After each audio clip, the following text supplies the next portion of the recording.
Would you stand up for what's right? Sometimes, doing the right thing comes at a cost. Would you risk everything to stand up for fairness, even if it meant losing your job? This is the story of Emily Carter, a waitress who believed that everyone deserves kindness. But instead of being praised for her compassion, she was fired on the spot. She thought she had lost everything, but fate had other plans. What happened next didn't just change her life. It sparked a chain of events that would transform an entire community. Stay until the end for a powerful lesson about courage, resilience, and the unexpected rewards of standing up for what's right. Would you have made the same choice as Emily? The neon sign flickered above Maggie's diner, casting a tired glow onto the nearly empty parking lot. Inside, Emily Carter wiped down the counter for the third time in 10 minutes, her eyes flicking to the clock. Almost closing time. A slow night meant fewer customers, fewer tips. And right now, every dollar mattered. Rent was due next week, and she barely had enough to cover it. The bell above the door jingled. Emily looked up to see a tall, thin man hesitating at the entrance. His clothes were worn, his boots scuffed, and exhaustion clung to his face like a weight too heavy to bear. He had the quiet dignity of someone who had seen too much, carried too much, but still refused to break.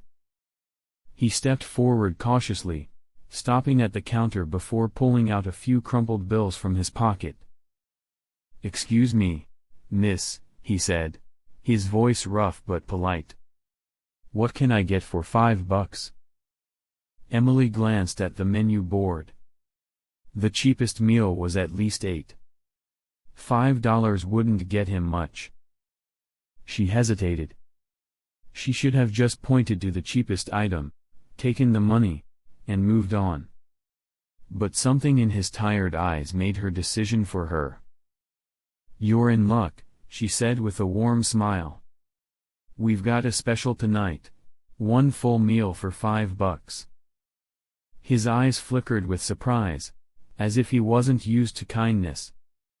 "Really? Really?"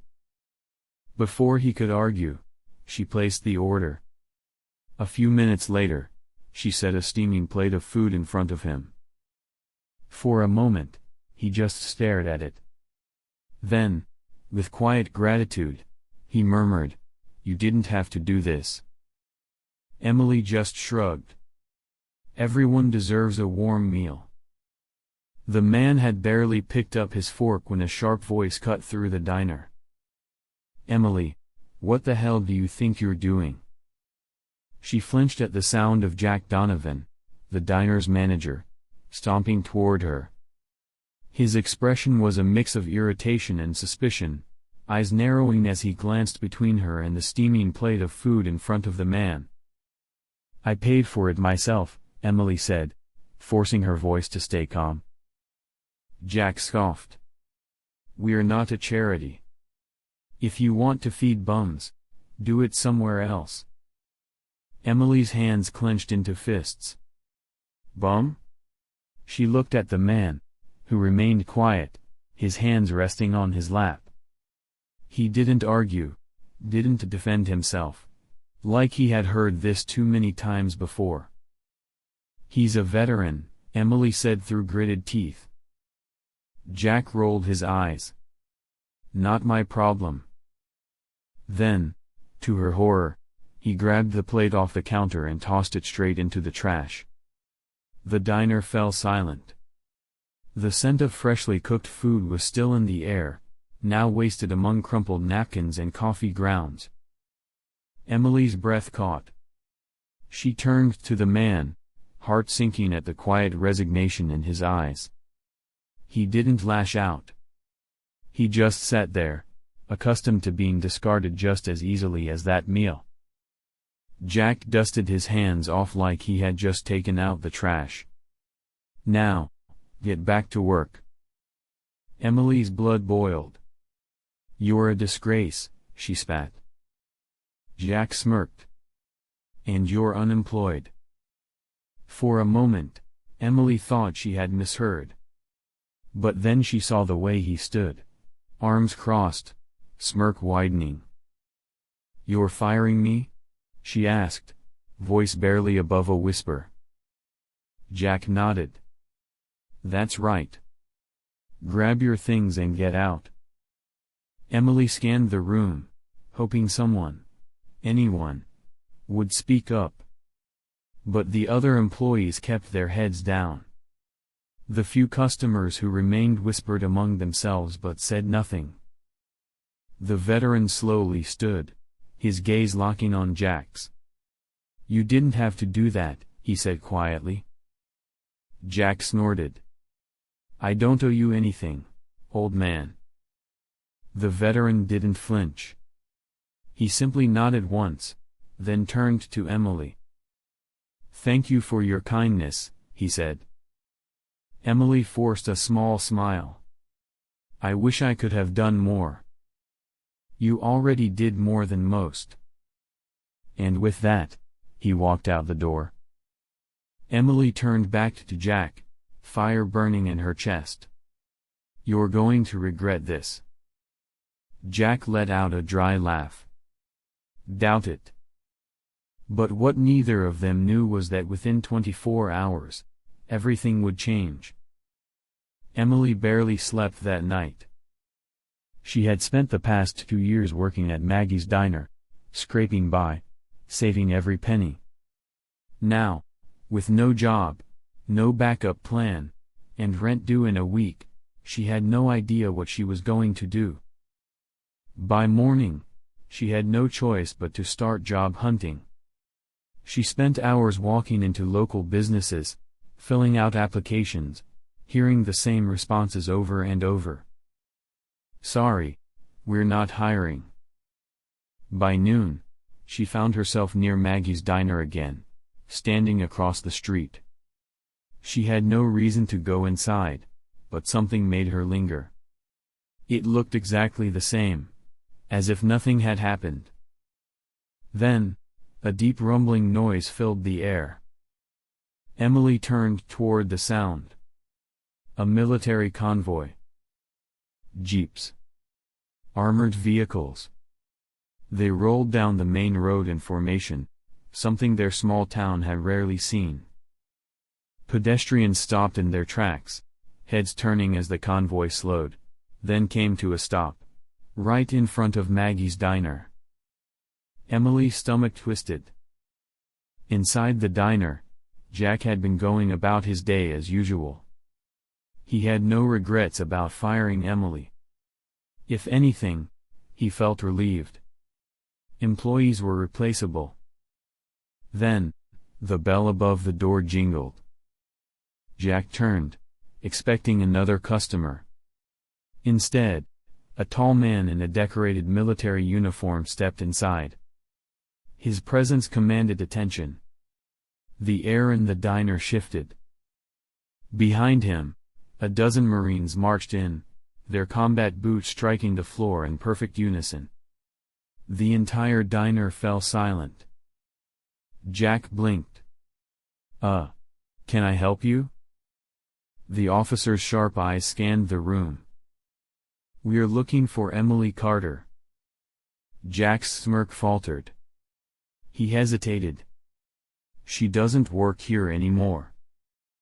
The officer's expression didn't change. "We know."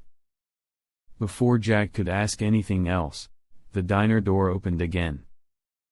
This time, the veteran from last night stepped inside. But he wasn't the same man Jack had dismissed. Today, he stood tall, wearing full Marine dress uniform, ribbons and medals neatly displayed. Jack's jaw tightened. "Frank?" Frank didn't acknowledge him. Instead, he turned to the officer beside him. "This is Colonel David Lawson," Frank said, his voice steady. "And these men? They're my brothers." Jack swallowed. I don't understand." Frank let out a slow breath. Yesterday, a young woman showed me kindness when no one else would. And for that, she lost her job. The colonel took a step forward. Frank Mitchell isn't just any veteran. He's a decorated war hero. Jack's hands clenched. Look, I didn't know. You didn't care. Frank's voice was firm. And that's worse. The tension in the room thickened. Then, Colonel Lawson turned toward the window, locking eyes with Emily, who was still standing outside. "Emily Carter," he called out. Every head in the diner turned to her. For a second, she considered walking away. But something in the colonel's voice, steady, firm, but not unkind, made her feet move forward. Emily stepped inside the diner. The warmth of the room did little to calm her nerves. Jack looked at her, his face pale. The colonel smiled slightly.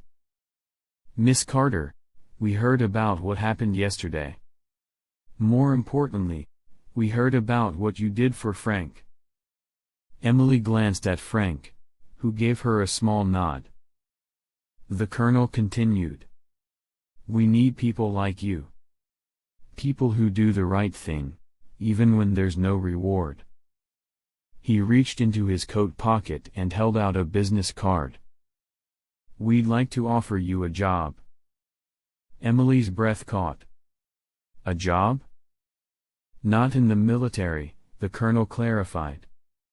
"We run a program that helps veterans transition back into civilian life. We need compassionate people to assist in counseling, job placement, and community support." Her mind reeled. Yesterday, she had lost everything. And now, the United States Marine Corps was offering her a future. Emily stood frozen in the middle of the diner, Colonel Lawson's business card still pressed between her fingers. The weight of the moment settled over her as the entire room remained silent. She had spent the last 24 hours wondering how she would move forward, but now, the answer was standing right in front of her, dressed in Marine uniforms, offering her an opportunity she never could have imagined. Jack scoffed, his voice laced with disbelief. "You can't be serious. She's just a waitress." Colonel Lawson barely spared him a glance. "And yet, she did more for one of our men in a single night than you have in your entire life." The quiet murmur of disapproval rippled through the diner. Some of the customers, who had been silent before, now shook their heads at Jack. Jack clenched his fists. "This is ridiculous." He turned to Emily, his smirk forced. "You think these guys are going to suddenly make your life perfect? You think they'll remember you in a week?" Emily didn't respond right away. Instead, she smiled. Not the polite, customer service smile she had worn for years, but something different. Something stronger. "No," she said softly, "but I'll remember this for the rest of my life." She turned back to Colonel Lawson, heart pounding. "Where would I be working?" A hint of a smile touched his lips. "We have a program that helps veterans transition back into civilian life. It's a nonprofit, supported by the military. We provide housing, job training, counseling, everything men like Frank need to get back on their feet." Emily's breath hitched. She had spent her life scraping by, working dead-end jobs just to survive. And now, they were offering her something more. Something meaningful. She glanced at Frank, who gave her a knowing nod. "You don't have to decide right now," Colonel Lawson said. "Think about it. If you are interested, come see us tomorrow morning." Emily took a deep breath, her fingers tightening around the business card. Less than 24 hours ago, she had lost everything. And now, she had been given a chance to change her life forever. She nodded, her voice steady. "I'm in." The colonel smiled, nodding in approval. He turned on his heel and walked toward the exit, his men following behind him. Frank lingered for a moment, meeting Emily's gaze one last time. "You deserve more than what this place gave you," he said. Then he, too, walked out. The moment they were gone, the silence in the diner became almost suffocating. Jack exhaled sharply, rubbing a hand over his face. "Well, that was dramatic." Emily turned to him, her expression unreadable. "You should be ashamed of yourself." Jack scoffed. "Oh, please. You think this changes anything?" He gestured toward the door. "You think those guys are going to suddenly make your life perfect?" Emily studied him for a long moment, then shook her head. "No," she said. "But they gave me a chance. Something you never did." Without another word, she turned and walked out of the diner, stepping into the crisp evening air. She looked down at the business card in her hand, her heart pounding in her chest. For the first time in years, she felt like her life was about to change. And for once, it was for the better. The next morning, Emily arrived at the address printed on the card. It led her to a large brick building just outside of town, a place she had never noticed before. The parking lot was filled with cars and military vehicles. She hesitated for a moment before stepping inside. The lobby was modern and bright, filled with the quiet hum of activity. A receptionist looked up and smiled. "You must be Emily Carter." Emily nodded. "They're expecting you. Go right in." She followed the hallway, her heart pounding, until she reached an office where Colonel Lawson was waiting. He stood as she entered, offering a firm handshake. "Glad you decided to come." Emily returned the handshake, though her grip wasn't nearly as steady as his. "I figured I owed it to myself to at least hear you out." "Good," Lawson said. "Because I think this is exactly where you need to be." She sat down, taking in the framed photos on the wall, pictures of Marines, some in uniform, some in civilian clothes, all smiling. There were commendations, medals, but the thing that caught her attention most was a simple, handwritten sign on the desk. "No one left behind." "That's our mission," Lawson said. "We take care of our own, not just the ones still in uniform. All of them. Even the ones the world seems to have forgotten." Emily thought of Frank. How he had walked into that diner with nothing but a few crumpled bills and the weight of his past. She swallowed hard. Maybe this was where she was meant to be. In the weeks that followed, Emily threw herself into the job. She learned fast how to navigate paperwork, coordinate with businesses, and most importantly, listen. She met veterans from all walks of life. Some fresh out of service, some struggling for years. Each had a story.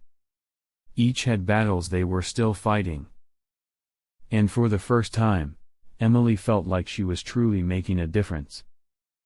One afternoon, as she was organizing a job fair, she felt a tap on her shoulder. She turned to see Frank standing there, looking sharper than she had ever seen him. He wore a neatly pressed polo shirt with the organization's logo on the chest. His hair was trimmed, his posture strong. "Hey," he said. Emily smiled. "Hey yourself. How's it going?" Frank exhaled, glancing around at the bustling room.